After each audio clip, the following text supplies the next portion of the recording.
Chapter number 4 composition and structure of atmosphere. तो आज हम chapter number 4 of geography study करेंगे, जिसमें हम पढ़ेंगे कि किस तरीके से एटमॉस्फेयर का स्ट्रक्चर हुआ या कैसी उसकी संरचना है। तो इसमें हम कंपोजिशन ऑफ एटमॉस्फेयर पढ़ेंगे, कैसा उसका निर्माण हुआ, फिर स्ट्रक्चर पढ़ेंगे, फिर उसके फीचर्स पढ़ेंगे और उसके हमारे फायदे पढ़ेंगे। तो देखो, the blanket of air surrounded the earth is called atmosphere. इसे अंडरलाइन कर लेना। ब्लैंकेट का मतलब ऐसे कंबल है। कंबल का मतलब क्या होता है, जब हम सोते हैं तो उसको ओढ़ के सोते हैं अच्छी तरीके से। तो ऐसे ही हमारे चारों तरफ क्या है कि एक एयर यानी हवा का एक ब्लैंकेट सा बना हुआ है अर्थ के चारों ओर, उसे एटमॉस्फेयर कहते हैं। तो do you know what keeps atmosphere at its place, यानी कि उसमें होता क्या है। The atmosphere is held around the earth due to earth gravitational pull, यानी कि जो एटमोसफियर है अर्थ के चारों तरफ, वो एक ग्रेविटेशनल फोर्स के कारण ही खिंचा हुआ है। ठीक है ना। तो ये हम पढ़ेंगे आगे।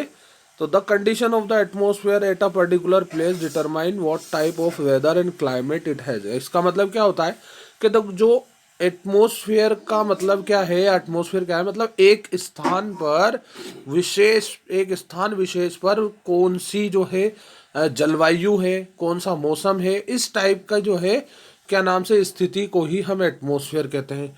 Change in the condition bring about the change in the weather and climate. जैसे ही उनमें कुछ बदलाव होता है स्थिति में, वैसे ही वेदर और जलवायु क्लाइमेट में भी बदलाव होता है।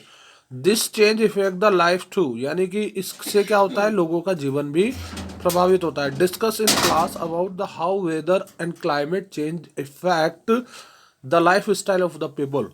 अब इसमें हम डिस्कस करेंगे कि कैसे वेदर और क्लाइमेट जो बदलाव है वो हमारे जीवन चक्र को या हमारी लाइफ स्टाइल को, लोगों के लाइफ स्टाइल को बदल देते हैं। Composite of the atmosphere. The atmosphere consist of mixture of gases. जो पर्यावरण है, वायुमंडल है, वायुमंडल जो है वो कई सारी गैसेस के मिक्सचर से बना हुआ है, जैसे water vapour, dust particles, pollen grains, इन सभी से। And many impurities like a smoke, salt, other chemical are present in the varying of quantity, यानी कि ये सारी चीज़ें, जल वाष्प है, धूल के कण है ना, और कई सारे और दूसरे कण हैं, कुछ और इम्प्योरिटीज़ है जैसे धुआं, नमक वगैरह, ये सारे केमिकल जो है उसमें अलग अलग मात्रा में एटमॉस्फेयर में प्रेजेंट है। The main constant gas are the nitrogen. सबसे ज़्यादा पाई जाने वाली मात्रा में नाइट्रोजन है, जिसका 78% है, ऑक्सीजन जो 21% है, और बाकी 1% जो अदर गैसेज है, जिसमें carbon dioxide, organ, hydrogen, helium और ओजोन है।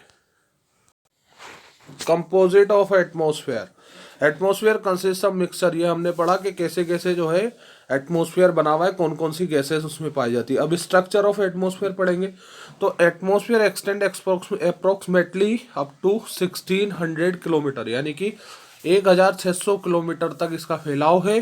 Above the surface of the earth, यानी कि हमारे अर्थ सरफेस से लगभग 1600 किलोमीटर दूर है। ठीक है। नेक्स्ट हम पढ़ेंगे कि the density of the atmosphere, यानी इसका घनत्व maximum near the earth surface, मतलब इसका फैलाव जो है या इसका जो घनत्व है वो किससे, अर्थ सरफेस से ही ज़्यादा है। ठीक है। This is because the gravitational pull strong. ऐसा क्यों है, क्योंकि ये क्या है कि गुरुत्वाकर्षण शक्ति के कारण जो है अर्थ सरफेस से चिपका हुआ है अपर लेयर के रूप में। Atmosphere rest upon the lower layer. This those about the 50% of total mass of the atmosphere lies with in a height of 6 kilometre from the earth surface, यानी कि अर्थ सरफेस से 50% भाग जो है वो लगभग 6 किलोमीटर दूर है। And from the earth surface and about the 99% lies the height. जो 99% हाइट है वो 32 किलोमीटर है। तो as we move further away from the surface the air become a thinner, यानी कि जैसे जैसे हम ऊपर जाते रहते हैं तो हवा पतली होती जाती है। आगे देखो, the atmosphere is divide into the 5 layer. 5 भागों में इसको बांटा गया है। अब 5 भाग कौन कौन से हैं, जिससे मिलकर के जो है लेयर के रूप में जो है एटमॉस्फेयर बना हुआ है। सबसे पहले आती है ट्रोपोस्फेयर, स्ट्रेटोस्फेयर, मेसोस्फेयर, थर्मोस्फेयर और एक्सोस्फेयर। ट्रोपोस्फेयर क्या है? This is the lowest layer of the atmosphere. It extend the height about the 8 kilometre at the pole, यानी जो अर्थ का जो पोलर रीजन है, पोलर रीजन नॉर्थ वाला पोर्शन जो है उससे लगभग 8 किलोमीटर ऊंचाई पर है, और ये इक्वाटर से 18 किलोमीटर ऊंचाई पर है। ठीक है, तो ये वाली जो लेयर है इसको ट्रोपोस्फेयर कहा गया है। आगे चलते हैं। It is the densest part of atmosphere. Dust particle, water vapor and other impurities found only this layer. इसमें ये चीज़ें मिलती है। All weather phenomena such a cloud, fog, rainfall, snowfall, storm, lightning occur, यानी कि बिजली का कड़कना, बरसात का होना, बर्फ़ का गिरना, तूफान का आना और बादल का बनना, ये सब इसी लेयर में होता है। In this layer the temperature of air decrease with the increase in the height rate of 1 degree Celsius every 165 metre, यानी 165 मीटर पर इसका तापमान बढ़ता जाता है। This is a called normal lapse rate of a temperature. ठीक है, सामान्य जो लैपलेस रेट कहलाती है, दर कहलाती है तापमान की। As the troposphere is the lowest and the densest layer of the atmosphere, यानी सबसे जो नीचे की और सबसे ज़्यादा मोटी परत है। Absorb the maximum heat of radiated by the earth surface those keep the earth warm. ये क्या करती है? जो अर्थ सरफेस पर जो सूरज की किरणें पहुंचती है उनको अवशोषित कर लेती है, जिसके कारण से अर्थ सरफेस गर्म बना रहता है। इसके बाद में stratosphere. This layer is lies above the troposphere. ये ट्रोपोस्फेयर के ऊपर है, लगभग 50 किलोमीटर दूर अर्थ सरफेस से। ट्रोपोस्फेयर नैरो बाउंड्री है, separate the stratosphere from the troposphere. ये आपको डायग्राम में बना रखा है किस तरीके से कौन सी वाली है। ठीक है, तो देखिए इसमें आगे, in the lower part of the stratosphere temperature remain constant, यानी कि ये तापमान को बनाए रखने में जो है लोअर पार्ट जो इसका है वो काम करता है। आगे देखो, in the upper part this layer the gradual increase the temperature, और आगे जाते हैं जैसे जैसे ऊपर की ओर तो इसका तापमान जो है वो बढ़ता जाता है। There are the virtually no cloud and very little dust. यहाँ पे बादल नहीं होते और धूल, थोड़ी बहुत धूल होती है। Water vapour in this layer, इसमें जल वाष्प पाई जाती है। Convection currents of air are also absent so all sorts of weather phenomena.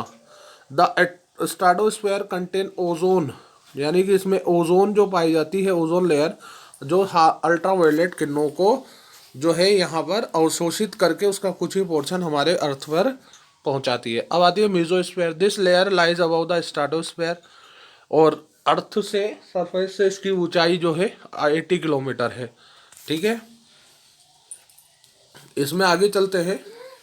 The narrow boundary separate, एक छोटी सी परत जो है, एक छोटी सी जो लेयर है इसकी सीमा बनाती है मेसोस्फेयर की स्ट्राटोस्फेयर से। अब इसमें in the mesosphere the temperature of air decrease, यानी कि हवा का तापमान इसमें बढ़ता है। Sorry, the mesosphere temperature of air decrease, यानी कम होता है। हवा में जो तापमान है वो कम होता है, जैसे जैसे हम और हाइट पे जाते हैं तो बढ़ता है। When meteors enter the earth atmosphere from space and reach this layer, the burn due to the friction, यानी कि जो मेटोर्स यानी कि बड़े बड़े पत्थर हैं, धूल के जो गुबार है जो अंतरिक्ष से पृथ्वी की ओर आते हैं, तो वो इस सरफेस पे आके इस लेयर में आकर के क्या होते हैं, फ्रिक्शन के कारण गर्म होकर जल जाते हैं। अब आती है thermosphere. This layer above the mesosphere, ये मेसोस्फेयर के ऊपर है, लगभग 450 किलोमीटर ऊपर अर्थ सरफेस से। Here the temperature increase rapidly and increase height, जैसे जैसे ऊंचाई पे जाते हैं तो तेजी से यहाँ पर तापमान बढ़ता है। The boundary between the thermosphere and mesosphere, इसको मेसोपोज कहते हैं, यानी कि इन दोनों लेयर के बीच में जो बाउंड्री है, सीमा बनाती है एक दूसरे से, तो उसको मेसोपोज कहते हैं। This layer contain the electrically charge particle called ions, यानी कि इसमें आयोन्स पाए जाते हैं। किसमें? थर्मोस्फेयर में। जैसे बिजली बिजली कड़कती है तो उसमें जो इलेक्ट्रिकल पार्टिकल्स हैं जो वो इसी लेयर में पाए जाते हैं। These particles reflect radio waves, यानी कि परावैंगनी तरंगों के माध्यम जो है माध्यम से अर्थ सरफेस पर बिजली के रूप में ये आते हैं। Use to have wireless communication, मतलब earth surface and the enable us to have the wireless communication. आगे देखो, the thermosphere is also called the ionosphere, इसको आयनोस्फेयर भी कहा जाता है क्योंकि इसमें आयोन पाए जाते हैं। फिर आते हैं exosphere. Exosphere the upper most layer of atmosphere called the exosphere, ये लगभग 1600 किलोमीटर ऊंची है अर्थ सरफेस से। अब इसमें क्या आता है? दिस लेयर द, फिर इसके बाद में आप सीधे स्पेस में जाते हैं। This layer extremely rarefied very light gas, बहुत हल्की गैस होती है जिसमें हाइड्रोजन है, हीलियम है, इस लेयर में पाई जाती है।